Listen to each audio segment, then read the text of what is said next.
Krishna. Mayapur tiger kitchen থেকে সবাইকে স্বাগতম। আপনারা কেমন আছেন? আশা করি ভগবানের কৃপায় ভালোই আছেন। আজকে আবার চলে এসেছি একটা নতুন ভিডিও নিয়ে।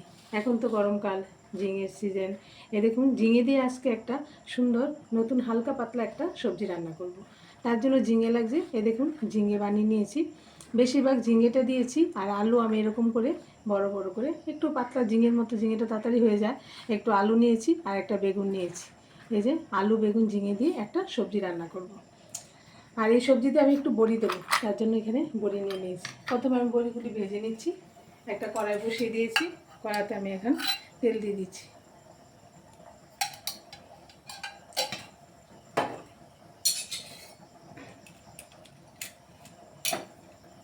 এই যে তেলটা গরম হয়ে গেছে, এখন আমি বড়িগুলি ভেজে নিচ্ছি।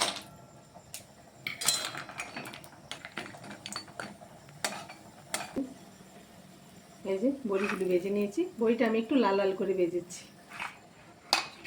এবার কড়ার মধ্যে ফোড়নের জন্য একটা শুকনো লঙ্কা দিয়ে দিচ্ছি আর ছোটো ছোটো 2-3টে তেজপাতা দিয়ে দিলাম। লঙ্কাটা একটু ভেজে নিচ্ছি। আর এখানে ফোড়নের জন্য আমি একটু গোটা জিরে নিলাম আর দিয়ে দিলাম 4টে কাঁচা লঙ্কা আর অল্প পরিমাণে একটু হিং গুঁড়ো দিয়ে দিলাম তেলের মধ্যে। ভালোভাবে একটু মশলাটা ভেজে নিচ্ছি। এখানে সবজিগুলি দিয়ে দিচ্ছি। স্বাদ মতো লবণ দিয়ে দিচ্ছি, অল্প পরিমাণে হলুদ গুঁড়ো দিয়ে দিচ্ছি। ভালোভাবে একটু মিশিয়ে আমি 2-3 মিনিটের জন্য একটু ঢাকা দিচ্ছি, কারণ আলুটা আর সব কিছু যাতে একটু সিদ্ধ হয়ে যায়। ভালোভাবে একটু নুন হলুদটা একটু মিশিয়ে দিলাম, দিয়ে এখন আমি একটু ঢাকা দিয়ে রাখছি। দেখুন ঝিঙে তো ঝিঙে একটু জল উঠে। এখন এটা নিয়ে এখানে দিয়ে দিচ্ছি। একটা টমেটো বানিয়ে নিয়েছি, টমেটোটা দিয়ে দিচ্ছি আর আমি বড়িগুলো দিয়ে দিচ্ছি। ভালোভাবে একটু কষিয়ে নিচ্ছি।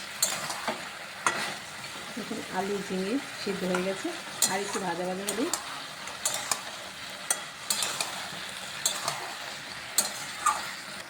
অল্প পরিমাণে একটু ঝাল লঙ্কার গুঁড়ো দিয়ে দিব, কারণ একটু কালারটাও আসবে আর একটু ঝিঙে যেহেতু একটু, তার জন্য লঙ্কা গুঁড়োটা দিলাম। আর এমনি আমি কোনো মশলাই দেবো না। এই যে লঙ্কা গুঁড়োটা একটু ভাজা ভাজা করে নিচ্ছি।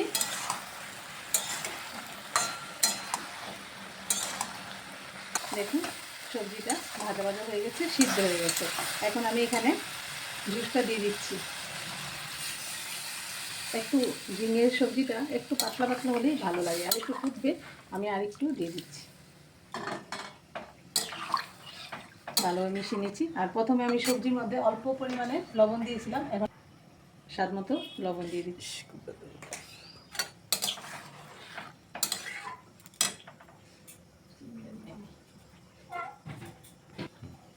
স্বাদ মতো একটু চিনি দিয়ে দিয়েছি, যেহেতু আমি টমেটোটা দিয়েছি, টমেটোটা ব্যালেন্স করার জন্য একটু চিনিও দিয়ে দিয়েছি। আর চিনিটা দিলে কী হয়, মিষ্টি একটু হলে রান্নাটা একটু টেস্ট বাড়ে, সব কিছু ঠিক হয়। এখন আমি ভালোভাবে ফুটিয়ে নিচ্ছি। দেখুন এই যে জুসটা ফুটে উঠেছে। এই যে কত সুন্দর আস্তে আস্তে একটু সবজিটা একটু ঘন ঘন হয়েছে। এখন আমার নামানোর সময় হয়ে গেছে। নামানোর আগে আমি এখানে একটু ধনেপাতা কুচি নিয়েছি, একটু ধনেপাতা কুচি দিয়ে আমি একটু ফুটিয়ে নামিয়ে দিচ্ছি। দেখুন এই যে রেডি হয়ে গেল আলু ঝিঙে বেগুনের একটা সবজি, আর একটু পাতলা জুসি জুসি। এটা গরমকালে আপনারা যে লঙ্কা গুঁড়োটাও নাও দিতে পারেন, শুধু কাঁচা লঙ্কা দিয়েই করতে পারেন। এরকমভাবে আপনারা রান্না করে ভগবানকে ভোগ লাগিয়ে অবশ্যই প্রসাদ পাবেন। আর সবাই ভালো থাকবেন, সুস্থ থাকবেন। আবার দেখা হচ্ছে পরের ভিডিওতে। হরে কৃষ্ণ।